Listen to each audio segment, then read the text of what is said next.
Hi Bessies, welcome back to another one of my videos.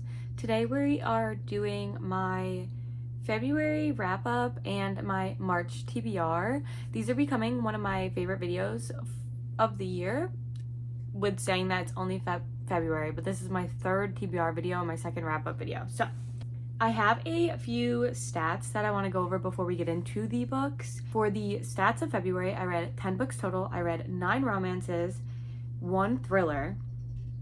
Within those romances, I read 2 YA, 2 dark, 2 sports, and then I continued 5 series and started 2 new ones. I'm only going to continue one of those series that I started, but I'll talk about that when I get to the books. Those are just some of the fun little stats that I wanted to pull out. I had a really weird reading month. I had probably one of my favorite reads of the year in this month, and then a lot of pretty average books. So let's go through my TBR. If you didn't watch my February TBR video, I would go watch that because I'm going to go over the books that I had on there. But to get started with, I ended up reading 7 out of the 11 books that I had on my February TBR, which I think is pretty good. It's more than half. So I'm going to go through the 4 books I did not get to. So the first one is My Dark Romeo. I think in my TBR video I said too, if I don't get to it this month, I'm unhauling it. I'm not going to unhaul it. I just have been, I feel like, fighting a small little slump. Next one I did not get to is Twisted Dares. I got 100 pages into this one and I still haven't picked it up since. This is my current read, so I kind of count this as a win because I will be finishing it, but just not in February. It is the last day of February today and I'm not very far into this one. But I have the Ever King. I did get about 90 pages into this one. Like I said, it's my current read. I'm just gonna throw it on my March TBR because I know it will be done. It'll be an easy win for March. And then lastly, a book I didn't get to is Quicksilver. And you guys are probably wondering, aren't you reading that for your book club? Yes, but I can't go to the book club meeting anyway, so I'll just take it as a loss all around. Moving forward, the books that were on my TBR that I did get to, first up I have the first 6 bajillion star of the year. I love this book. I will die on that hill. I have Deep End by Ellie Hazelwood. No one should be shocked. Ellie Hazelwood is just god tier author for me, and this book did not disappoint. I really enjoyed the romance. I really enjoyed the female main character and the male main character. It deals with a lot of mental health issues that I feel like I can really, maybe not relate to, but understand. It's a sports romance. They're both swimmers. They're both competing in worlds, and he is an Olympic athlete. Next up for a book I completed is Heartless Hunter. I rated this one 4.5 stars. I went into a lot of detail about this one when I read it for my reading vlog that's on my channel. So if you want to know more about this one and my thoughts, it's in that vlog. It's Goodreads picks which books I read this week, and it's the highest rated one and lowest rated one, and this was the highest rated one. Definitely can see why this is highly rated.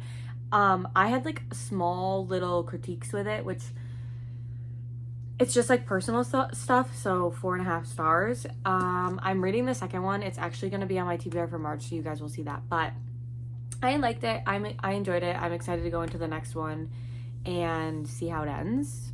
It was a meh read for me.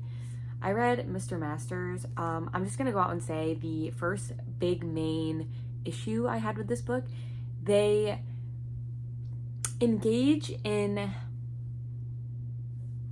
doing stuff under a blanket with the children in the room.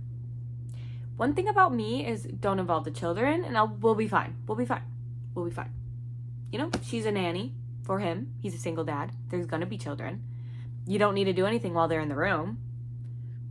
So I rated it 3 stars because other than that, it was meh.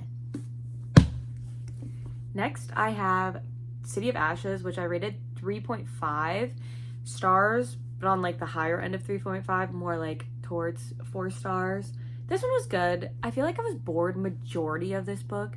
I feel like I'm going to have very strong opinions about this series because I had her newer written series and this was her first written series, so I feel like I'm gonna struggle with that aspect of it. But this one was good. The story is progressing. Do I think this is minor spoiler I mean, if you haven't read these books, are you planning on doing it? Maybe skip ahead a little bit, but I don't think Jace and Clary are siblings.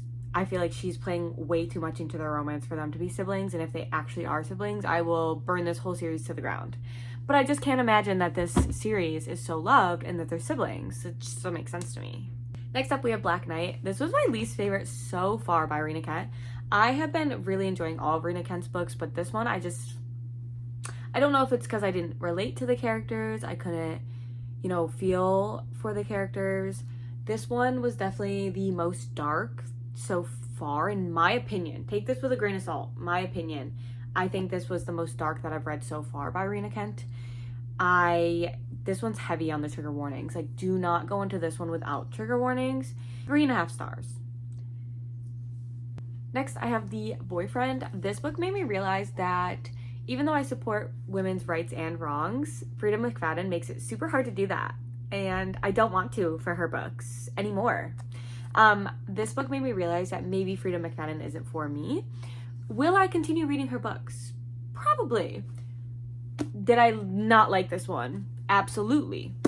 This one, there was a lot of stuff that bothered me. In a sense of like, I was reading it and I'm like, this is not real. Like, no way would this happen in real life. And she, if you've ever read a Frida book, you probably know what I'm talking about, but she gives you crumbs throughout the book. Just to then take like a broom and sweep them away. Yeah, so The Boyfriend, I rated it 3 stars because I did read the whole thing. I was entertained, just was not for me. Last on my books on my TBR that I did complete, I have the second book of the Arranged Marriage trilogy. This one is The Ruthless Groom. I rated this one 3.5 stars as well. This one was like entertaining. There was like a lot of spice in this one. The ending leaves off on a cliffhanger, no surprise. I'm excited to read the last book. They're all like shorter too.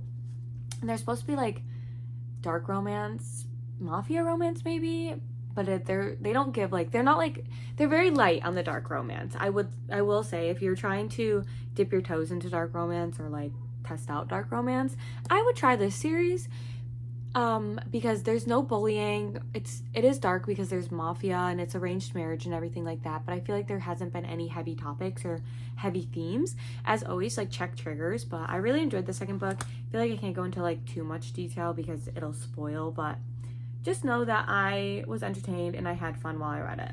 From those ones, I read 3 books that weren't on my TBR. These are ones that I just picked up because I was genuinely just in the mood to read them.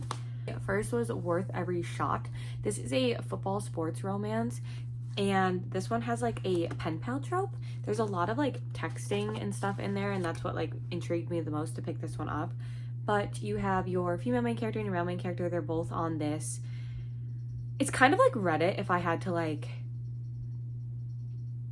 compare it to a social media. So you have this Reddit page and it's not safe for work, and essentially they share pictures to try to just gain confidence, and in secret they're like sharing these pictures and no one really knows about them, and they connect on this website and they also connect in real life. Pen pal's my favorite because I love a good pen pal trope, so that didn't explain why it was my favorite. I just love a good pen pal trope. This one was good, not great. They get together at the 50% mark, and 50% of the book they're together, and I mean it's up and down, but I was bored by the 50% mark is what I'm essentially trying to say. So read that at your own discretion. Next up, I have Daisy Hates. This one I'm rating 4 stars. I really have been sitting on this rating.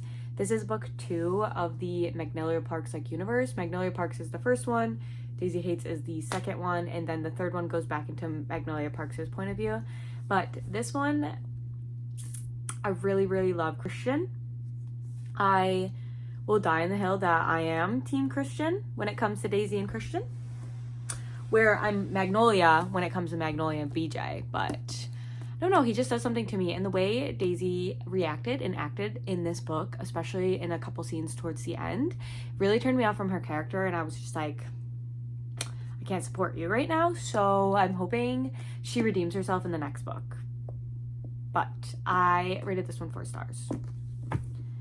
And then lastly, for February, I read Kiss the Sky. This is Rose and Connor's book. I love Connor. I'm rating this one 4 stars because Connor carried. I mean, Rose is not a bad character. Like, I really like Rose as well. I think the one complaint I had about this book was that there was a plot going on about them being like filmed for this reality TV show, and I really did not care.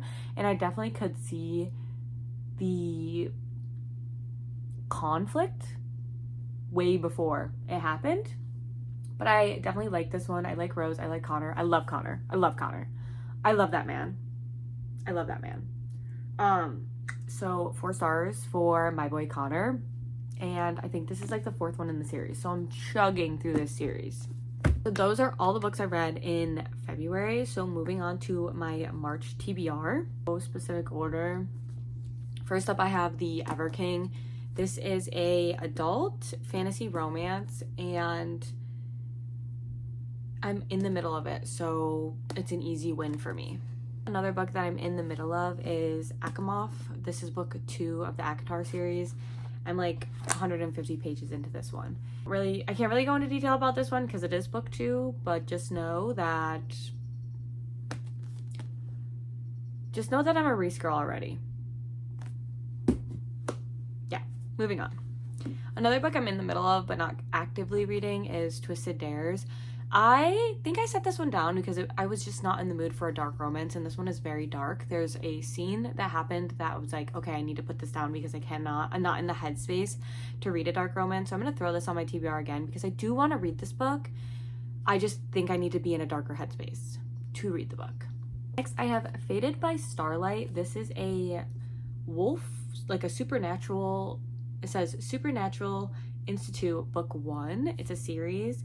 And it follows like 2 characters that are, one's a half witch and quarter wolf, and I'm not sure what the other one is, but supernatural. I'm intrigued. I'm excited. Next, I have City of Glass. This is book 3 of the Mortal Instruments 6-book series. So maybe I'll find out in this book if Jason and Clary are actually siblings, because I don't believe it. I won't believe it until someone tells me the truth. The Right Move by Liz Tomford. I read Mile High probably a year and a half ago and then never picked up the rest of the series. I have no idea why, but I'm ready to start it again. I feel like I'm finally back in my like romance era. I feel like I've been in like a fantasy romance era for so long. I've been neglecting my romances, and I'm finally back. Like, I'm back. I don't know if it was deep end. I don't know if I'm just like, I don't know, but I'm back and I'm ready. And this one follows Ryan and Indy, which I remember both of them from Mile High, and it's NBA, basketball, sports romance. Stuff I already talked about, but I have Rebel Witch. This is the 2nd book, and I think the last book. I think it's just supposed to be a duology. I did start this one too. I started a lot of books. I mentioned already, I'm like fighting a slump. I was fighting a slump. I don't know if I still am. I don't think I am, but I have Rebel Witch. I'm like 70 pages into it. It's just a continuation. I think it's a YA fantasy romance, but I don't know if this is YA. Just the content doesn't feel YA. Next, I have Vicious Prince by Rena Kent. This is the next book that I need to read in the Rena Kent universe. This one is about Conan and Teal, which this one I'm excited about, but I'm just really excited about Cole's story, which is like the last book in this series. So it's motivating me to read this one. This one also is very tiny, so should be a quick one to get off my TBR. I'm also 1 book behind on my TBR, so that's why there's so many books on my TBR this month. I'm trying to get through more, and I'm trying to catch up on my yearly goal. 3 more books on my TBR. I have Never Coming. This is a YA thriller. I've had this book on my TBR for years. I need to get it off my TBR. If I really don't read this one this month, I will just unhaul it. This one I have no ties to, so I'll be unhauling it if I don't read it. Then I have One Dark Window. This is another one that's been on my TBR, I think, for like 2 years now. I actually had it on my like 24 for 2024 last year, and I never read it. And 2 of my friends wants to buddy read it, so I'm like, please just push me to read it. So One Dark Window. And then lastly on my TBR for this month, my fiance wanted to pick a book, and he picked Ruthless Vows. because he said I just need to read it and get it off my TBR because it's been on there for so long. I got this the day it released and I still haven't read it. So I will be reading this one. If I don't read any of these and just read this one, I'll be happy. Like, this one needs to be read this month. Mark my words, this one needs to be read this month. So that is my TBR for March. I'm super excited for some of the videos I have coming. And then I'm also going to be, of course, doing a reading vlog this month. I just need to figure out what kind of theme I want to do. Or maybe I'll do the Goodreads picks, what I read for the week, and do the highest and lowest again, because that's always fun. And I feel like I'm pushed to read books that I might not even get to that month. But thank you guys so much for watching this video. I hope you enjoyed it. Comment down below what's on your TBR for March, and I will see you next time.